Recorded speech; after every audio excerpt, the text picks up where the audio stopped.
Assalamualaikum warahmatullahi wabarakatuh.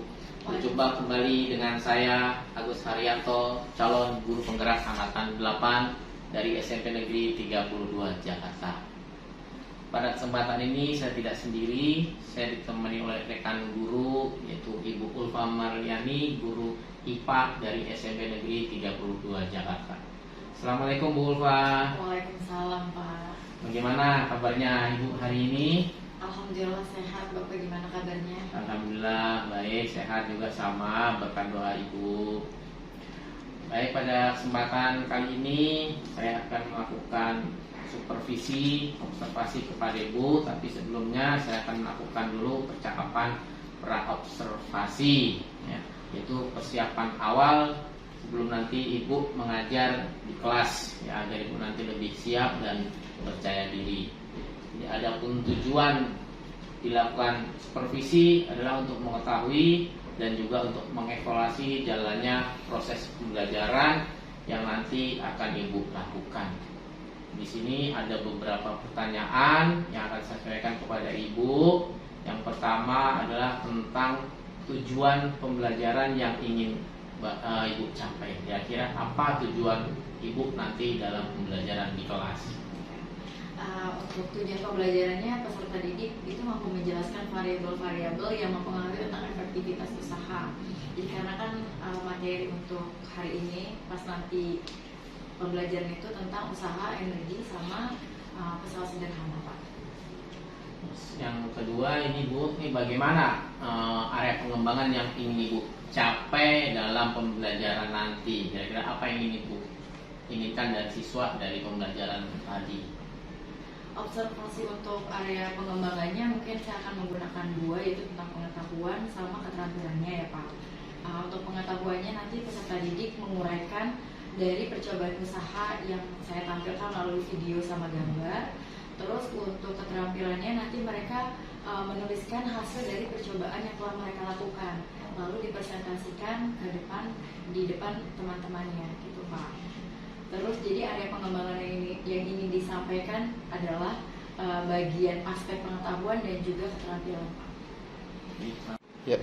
Selanjutnya, bagaimana rancangan pembelajaran yang ingin Ibu terapkan di kelas, mungkin dari segi pembelajarannya ataupun model pembelajarannya nanti, bisa jelaskan?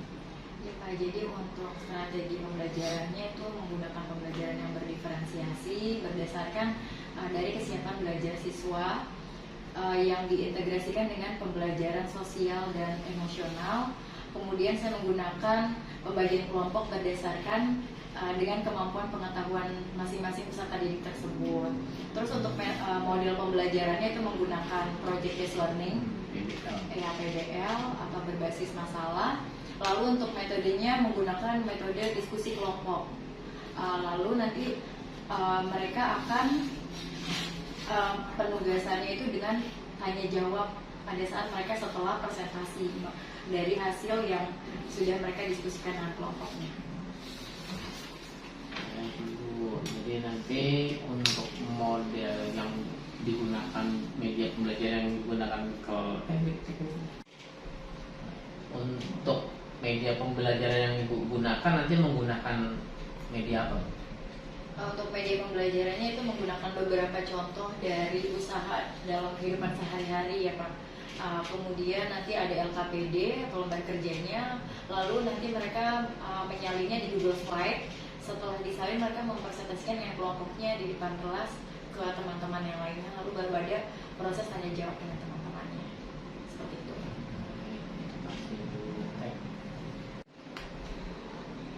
Nah, kira-kira kapan untuk pelaksanaan kita bisa observasi pembelajaran di kelas? Kebetulan nanti saya ada di kelas 7 di kelas 8 itu hari Selasa jam pertama sama jam kedua Pak. Iya. Berarti nanti Selasa depan Bu ya? Iya Pak. Oke, dan Selasa depan mungkin saya akan melakukan observasi di kelas untuk melihat apakah Ibu nanti mengajar sudah sesuai belum dengan yang diprogramkan, dan nanti kita coba nanti kalau ada kendala atau masalah kita coba cari solusinya bersama-sama. Baik Ibu, terima kasih atas waktunya dalam percakapan pra observasi ini. nanti kita akan kembali lagi dalam pembelajaran di kelas. Terima kasih Ibu. Assalamualaikum warahmatullahi wabarakatuh. Waalaikumsalam warahmatullahi wabarakatuh. Sama-sama Pak. Siap berdiri.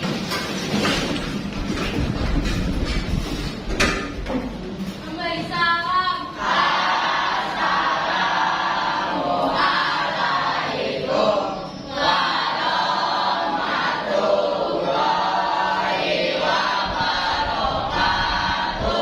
Waalaikumsalam warahmatullahi wabarakatuh. Mulai belajar, kalau ada sampah di bawah kalian tolong diambil dulu ya.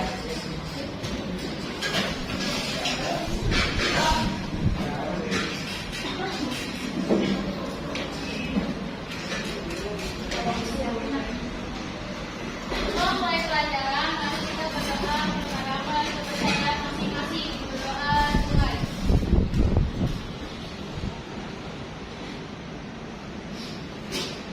Doa selesai. Oke, selamat pagi semuanya. Pagi, Bu.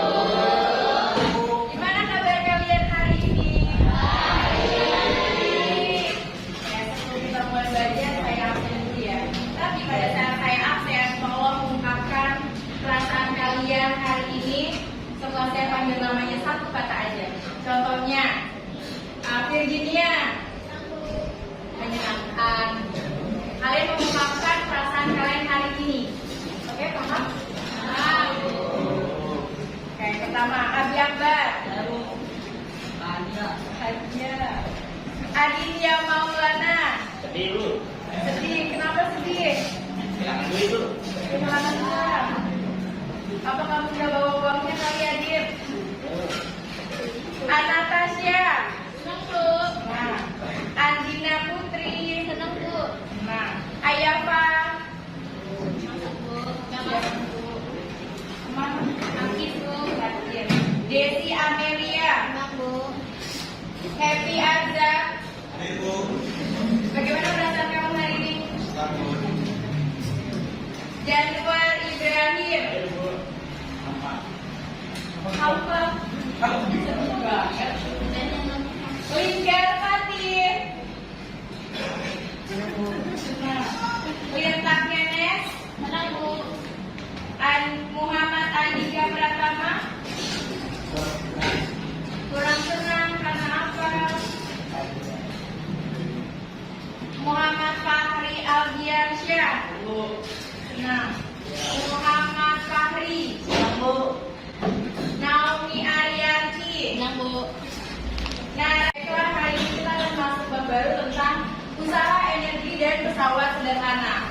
Sebelum kita masuk ke materi ini, saya akan menjelaskan tentang tujuan pembelajaran kita hari ini. Yang pertama, peserta didik mampu menjelaskan variabel-variabel yang mempengaruhi efektivitas usaha. Nanti kalian akan tahu nih, apa aja sih kira-kira yang mempengaruhi atau suatu kerja itu dikatakan mengalami sebuah usaha. Yang kedua, peserta didik mampu mengetahui jenis-jenis energi. Pada kehidupan sehari-hari ini kita banyak menemukan mengenai energi. Yang pertama ada energi potensial, ada energi kinetik, dan ada energi mekanik. Yang ketiga, peserta didik mampu menjelaskan hubungan antara usaha dan energi, di mana bahwa usaha itu mempengaruhi sebuah energi. Yang keempat, peserta didik mampu menjelaskan cara energi dikonversikan sesuai kebutuhan atau dirubah, mengkonversi sama aja berubah menjadi sebuah kebutuhan sehari-hari. Dan yang terakhir, peserta didik mampu menyajikan informasi mengenai sumber energi terbarukan yang dapat digunakan di Indonesia. Contohnya, ada energi selain dari energi panas atau energi matahari. Ada yang namanya dari kotoran manusia. Itu bisa menjadi sumber energi untuk kebutuhan sehari-hari. Dengan kelompok kalian bisa tolong didiskusikan mengenai dua gambar sebelumnya. Yang pertama ada gambar sebuah balok yang ditarik. Yang kedua ada tembok yang didorong. Kalian diskusikan apakah gambar pertama itu termasuk dalam usaha atau tidak, dan gambar kedua itu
tidak termasuk usaha karena tidak adanya gaya yang dilakukan oleh manusia untuk melakukan usaha.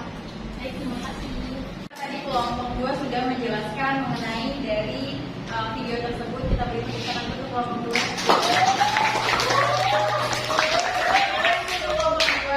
Selanjutnya kita kan sudah mendengarkan presentasi dari kelompok 2. Benda dikatakan dia adanya usaha jika benda tersebut adanya perpindahan atau berpindah tempat. Yang kedua,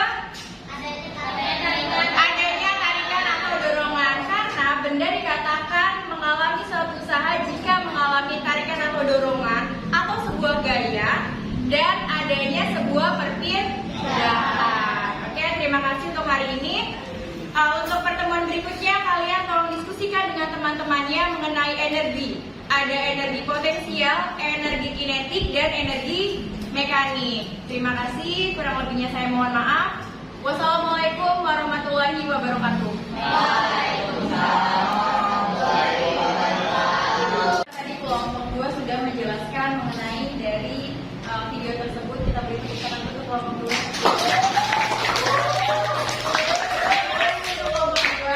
Selanjutnya kita kan sudah mendengarkan presentasi dari kelompok 2. Benda dikatakan dia adanya usaha jika benda tersebut adanya perpindahan atau berpindah tempat. Yang kedua, adanya tarikan atau dorongan. Karena benda dikatakan mengalami suatu usaha jika mengalami tarikan atau dorongan atau sebuah gaya dan adanya sebuah perpindahan. Oke, terima kasih untuk hari ini. Untuk pertemuan berikutnya kalian tolong diskusikan dengan teman-temannya mengenai energi. Ada energi potensial, energi kinetik, dan energi mekanik. Terima kasih, kurang lebihnya saya mohon maaf. Wassalamualaikum warahmatullahi wabarakatuh.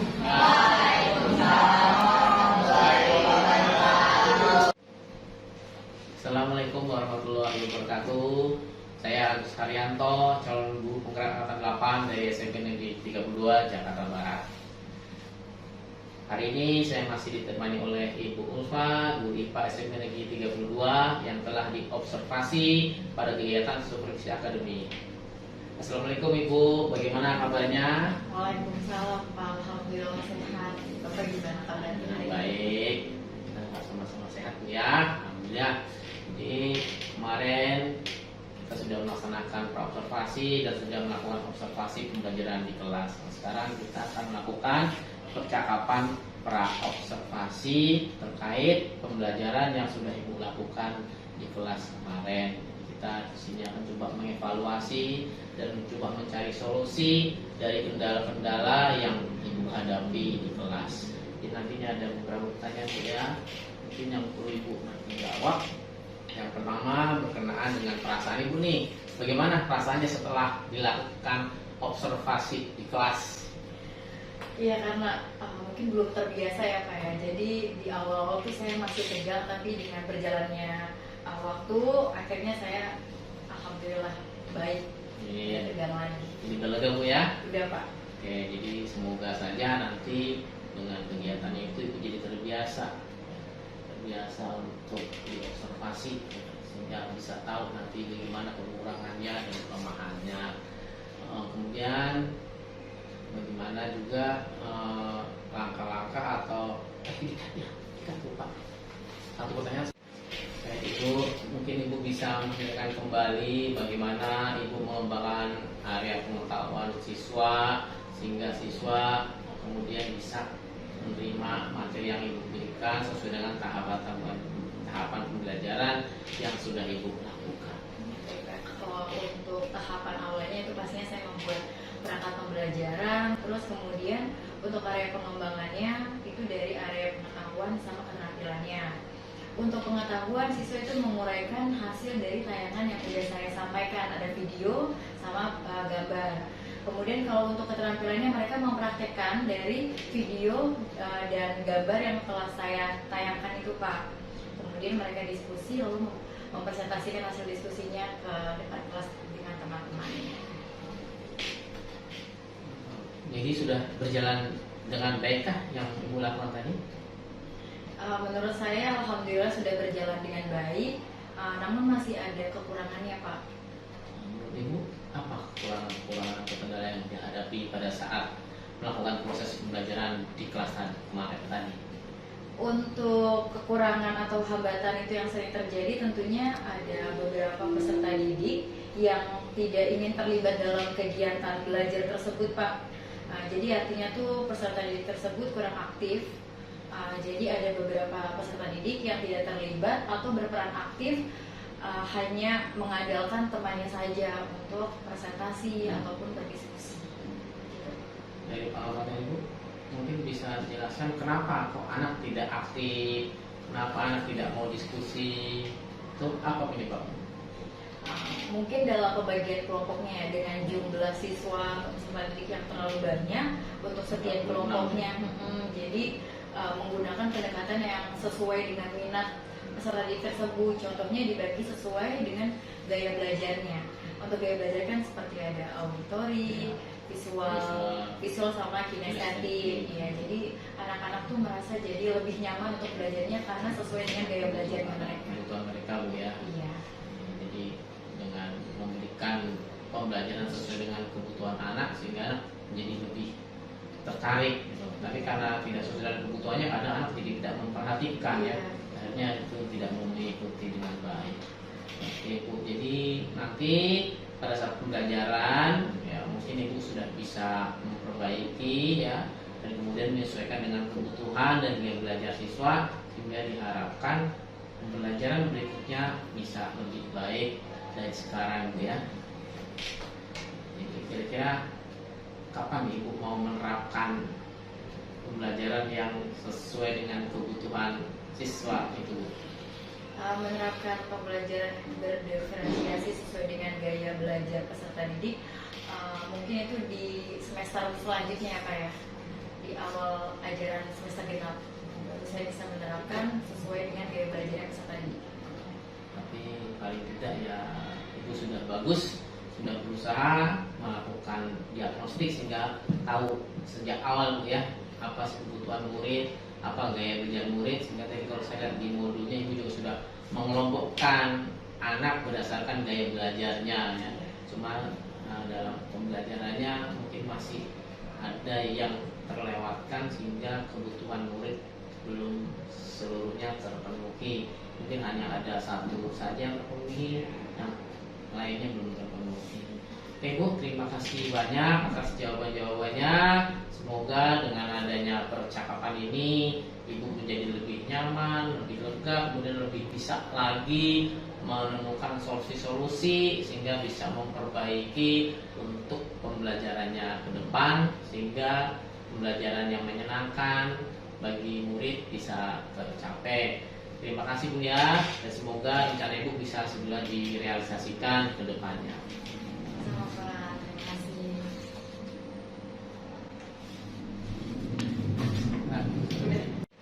Baik Ibu, mungkin Ibu bisa menceritakan kembali bagaimana Ibu mengembangkan area pengetahuan siswa sehingga siswa kemudian bisa menerima materi yang Ibu berikan sesuai dengan tahapan pembelajaran yang sudah Ibu lakukan. Kalau untuk tahapan awalnya itu pastinya saya membuat perangkat pembelajaran, terus kemudian untuk area pengembangannya itu dari area pengetahuan sama keterampilannya. Untuk pengetahuan, siswa itu menguraikan hasil dari tayangan yang sudah saya sampaikan, ada video sama gambar. Kemudian kalau untuk keterampilannya, mereka mempraktekkan dari video dan gambar yang telah saya tayangkan itu Pak. Kemudian mereka diskusi lalu mempresentasikan hasil diskusinya ke depan kelas dengan teman-teman. Jadi sudah berjalan dengan baikkah yang Ibu lakukan tadi?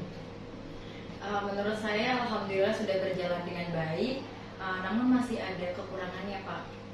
Menurut Ibu, apa kekurangan atau kendala yang dihadapi pada saat melakukan proses pembelajaran di kelas kemarin tadi? Untuk kekurangan atau hambatan itu yang sering terjadi tentunya ada beberapa peserta didik yang tidak ingin terlibat dalam kegiatan belajar tersebut Pak. Jadi artinya tuh peserta didik tersebut kurang aktif. Jadi ada beberapa peserta didik yang tidak terlibat atau berperan aktif, hanya mengandalkan temannya saja untuk presentasi ataupun berdiskusi. Gitu. Dari pengalaman Ibu, mungkin bisa jelaskan kenapa kok anak tidak aktif, kenapa anak tidak mau diskusi, itu apa penyebabnya? Mungkin dalam pembagian kelompoknya dengan jumlah siswa peserta didik yang terlalu banyak untuk setiap kelompoknya. Jadi menggunakan pendekatan yang sesuai dengan minat peserta didik tersebut. Contohnya dibagi sesuai dengan gaya belajarnya.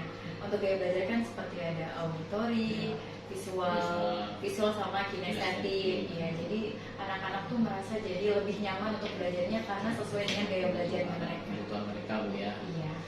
Jadi dengan memberikan pembelajaran sesuai dengan kebutuhan anak sehingga anak menjadi lebih tertarik gitu. Tapi karena tidak sesuai dengan kebutuhannya, kadang anak jadi tidak memperhatikan ya. Akhirnya itu tidak mau mengikuti dengan baik. Oke Bu, jadi nanti pada saat pembelajaran ya mungkin Ibu sudah bisa memperbaiki ya, dan kemudian menyesuaikan dengan kebutuhan dan gaya belajar siswa sehingga diharapkan pembelajaran berikutnya bisa lebih baik dari sekarang Bu ya. Jadi kira-kira kapan Ibu mau menerapkan pembelajaran yang sesuai dengan kebutuhan siswa itu? Menerapkan pembelajaran berdiferensiasi sesuai dengan gaya belajar peserta didik, mungkin itu di semester selanjutnya ya Pak ya, di awal ajaran semester genap baru saya bisa menerapkan sesuai dengan gaya belajar peserta didik. Tapi paling tidak ya Ibu sudah bagus, sudah berusaha melakukan diagnostik sehingga tahu sejak awal Bu ya apa sih kebutuhan murid, apa gaya belajar murid, sehingga tadi kalau saya lihat di modulnya Ibu juga sudah mengelompokkan anak berdasarkan gaya belajarnya ya. Cuma dalam pembelajarannya mungkin masih ada yang terlewatkan sehingga kebutuhan murid belum seluruhnya terpenuhi. Mungkin hanya ada satu saja yang terpenuhi, yang lainnya belum terpenuhi. Oke Bu, terima kasih banyak atas jawaban-jawabannya. Semoga dengan adanya percakapan ini Ibu menjadi lebih nyaman, lebih lega, kemudian lebih bisa lagi menemukan solusi-solusi sehingga bisa memperbaiki untuk pembelajarannya ke depan, sehingga pembelajaran yang menyenangkan bagi murid bisa tercapai. Terima kasih Bu ya, dan semoga rencana Ibu bisa segera direalisasikan ke depannya. Sama Pak.